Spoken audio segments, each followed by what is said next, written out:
Right, I've got my good friend Dr. Claudio Sandoval with me today from Octapharma. It is so great to see you, Dr. Sandoval. Thank you so much for joining us for Joint Health.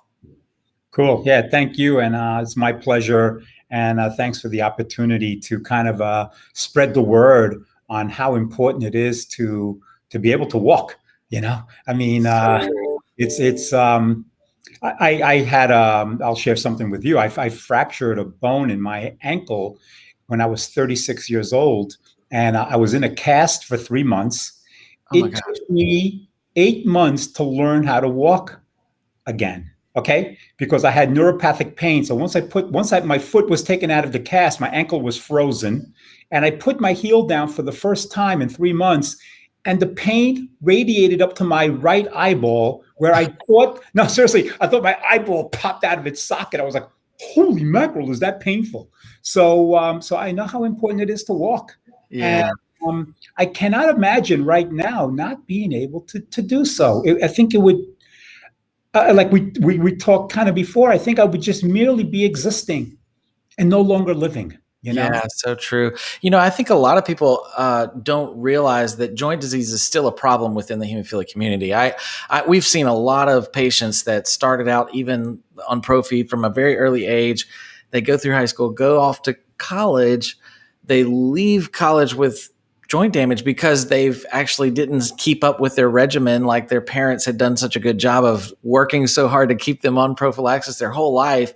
And here they are going into their career with some joint damage that really didn't have to happen because they weren't consistent with their therapy. And so I know that there's a lot of life things that happen to all of us, and consistency is hard to keep up over long periods of time. But you are such a big advocate for helping people stay faithful and energized and passionate about their therapy.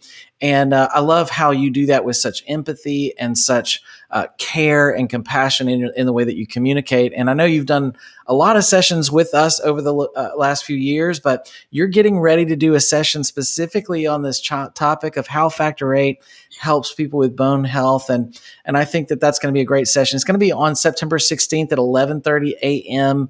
Central Standard Time. And it'll be virtual. Everybody can join from a distance. But tell me a little bit about the session and a little bit about the topic that you're going to be addressing with all of that. Sure. So probably the most important thing is that we're going to do it in Spanish. I mean, my parents are from Colombia, South America, so I have this kind of warm place in my heart for Hispanic folks, because I find it difficult to believe that a healthcare provider who does not speak Spanish fluently, how are they going to communicate a message? I saw it in my own professional career, how difficult it is even just to explain a complex medical condition to someone in English in your native tongue. Now you're going to do it in Spanish using high school Spanish. It's not going to work.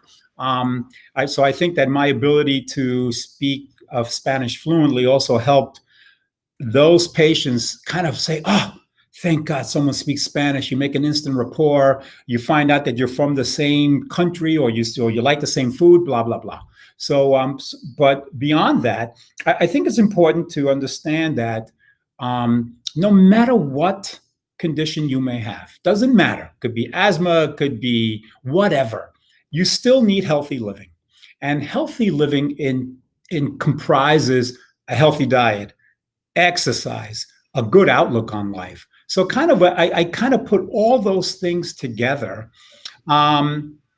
into a program to where you really just need to, I mean, no one wanted to be factor 8 deficient. No one wants to have diabetes. No one wants to have asthma.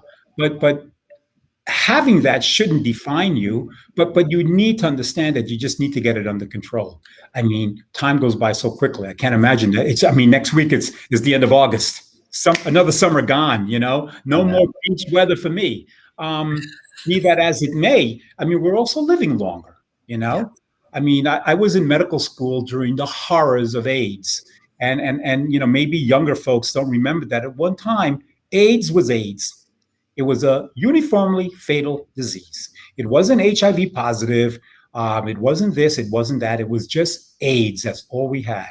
And a lot of patients with hemophilia got hit, and that's terrible.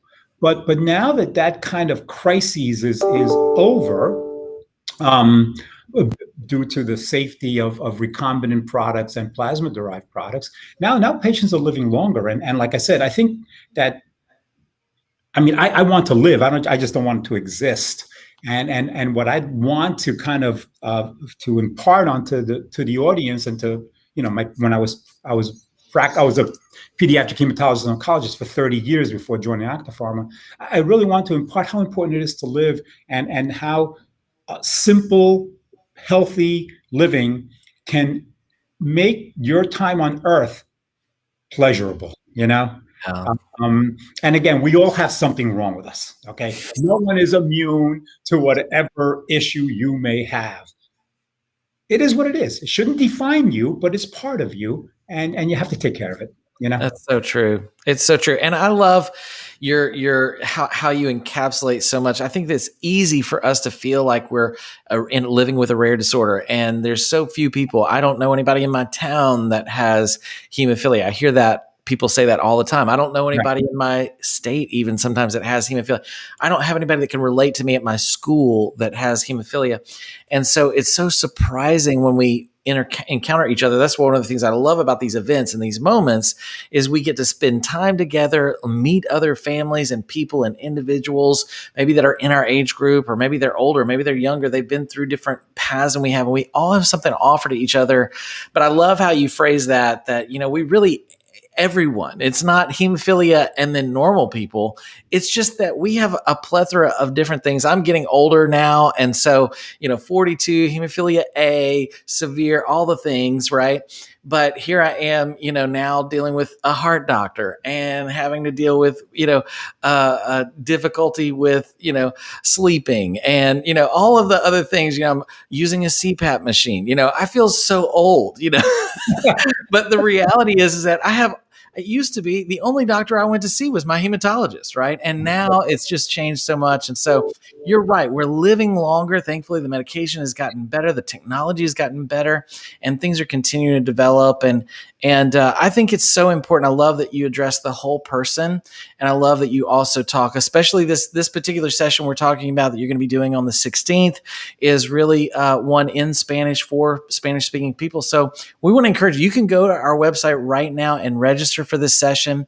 You can get all the details on it. You'll get the link delivered directly to you.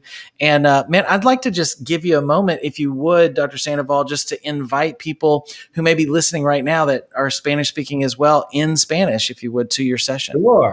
Sure. Mis hermanos hispanos, hermanas hispanos, yo los invito a este programa que vamos a tener el día jueves del 16 de septiembre a las 11:30 para poder charlar de este problema que pasa con los huesos y las articulaciones en personas que tienen hemofilia. Yo creo que esto va a ser una oportunidad para ustedes poder escucharme, pero también para yo entender qué problemas tienen ustedes y cómo yo puedo ayudarlos y cómo podemos entender este proceso mejor para que ustedes tengan un salud por todas sus vidas. Entonces, por favor, vengan y registren para este programa y nos vemos en unas semanitas. Chao. Wonderful. I feel left out of the club. I know I need to learn Spanish. I really have so many friends that are Spanish speaking families, whether from their heritage or they've learned it over time. And so I always tell people, I think that anyone who's bilingual or trilingual or whatever are they the smartest people in the world, because I can't seem to get my brain to do both at the same time. So thank you so much for doing that and for being a part of this event with us. Absolutely. Well, we appreciate your wisdom. And again, if you have not had a chance to register yet, registration is open. You can go to hope-charities.org and you'll see it right there. Joint health event. You can click on that. You can register for Dr. Sandoval's presentation that he'll be doing, but you can also find out what other opportunities are happening as well. We'll be doing some giveaways and prizes as well. It's going to be a ton of fun. And as well, you'll get to hear a lot more of Dr. Sandoval's talk on the importance of your overall well-being as you're living with hemophilia and navigating all of the joint health issues that we all face. So thank you again, Dr. Sandoval, for being with us today. Pleasure. We look forward to seeing you soon. Okay, be cool, man. All right.